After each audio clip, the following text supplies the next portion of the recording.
Hello everyone, Jose Morales here making my post for week's 2 discussion. So let me get right into it. Number 1 is discuss the journal articles and any information that you found useful, surprising, and interesting.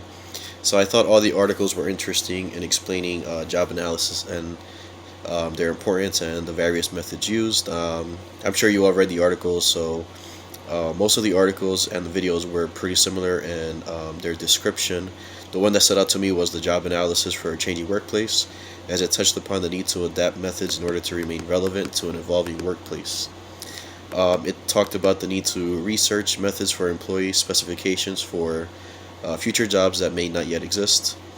Um, there's an interesting article that I read by Claudia Pampa, made in 2015, and I'll put the link under this video, where she touched upon this very topic. How just a few years ago there weren't a lot of jobs that there currently are, such as YouTubers, online influencers, marketers, online gamers.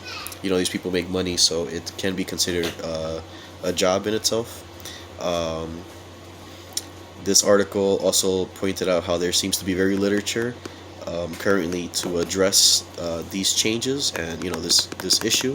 One of the proposed solutions that this article um, talked about was a system of strategic job analysis in which the process of collecting current and perceived future work related aspects of the job within the organization. So it's not just about collecting information about current jobs, but what might be some possible roles in the future.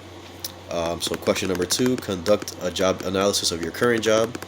Um, so I'm currently a mental health worker slash case manager, where I work with adults with mental illness in the community, meaning that I work with them wherever they choose to meet, wherever they feel comfortable to meet and work on their goals. So that could be in their home, in the park, in the restaurant, or just in the car, wherever they feel comfortable.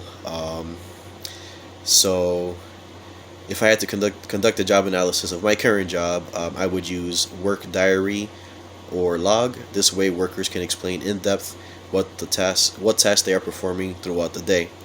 Um, it's a little difficult to define what my exact tasks are, because we're constantly it's constantly evolving, because we're working with people with different personalities and different problems, so we're constantly have to adapt. Um, I think that this method of logging what it is that we're doing, for the purpose of identifying KSAs, or knowledge, skills, and abilities necessary for the job. I think that this would be one of the most useful methods. One of the other methods I would use is behavioral event interview, where you might gather a group of workers within the organization who have experience in the role. This way, this group can help to identify what the KSAs are for the job. Number 3: which method of job analysis would you use to create a selection system for the job of checkout clerk in a supermarket chain?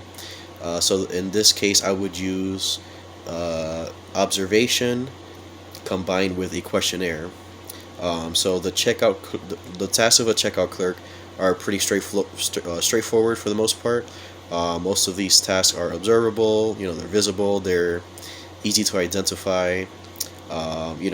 Certain these tasks can include receiving payments, answering customers' questions, greeting customers, issuing receipts or refunds, helping customers find the location of products. So these are things that you can easily identify just by observing.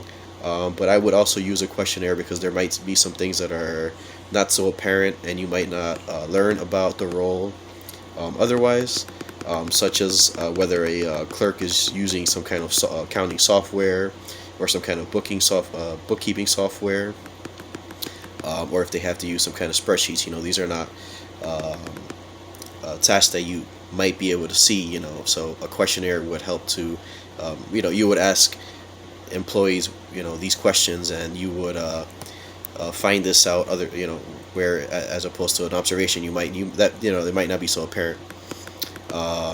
In the questionnaire, you might ask other also ask the percentage of what tasks they are performing, such as how often they are in contact with others, or how often they're involved in face-to-face discussions, how often they're working in a group or a team. You'd be able to gather these percentages within the questionnaire. So that's it for me. Thank you very much.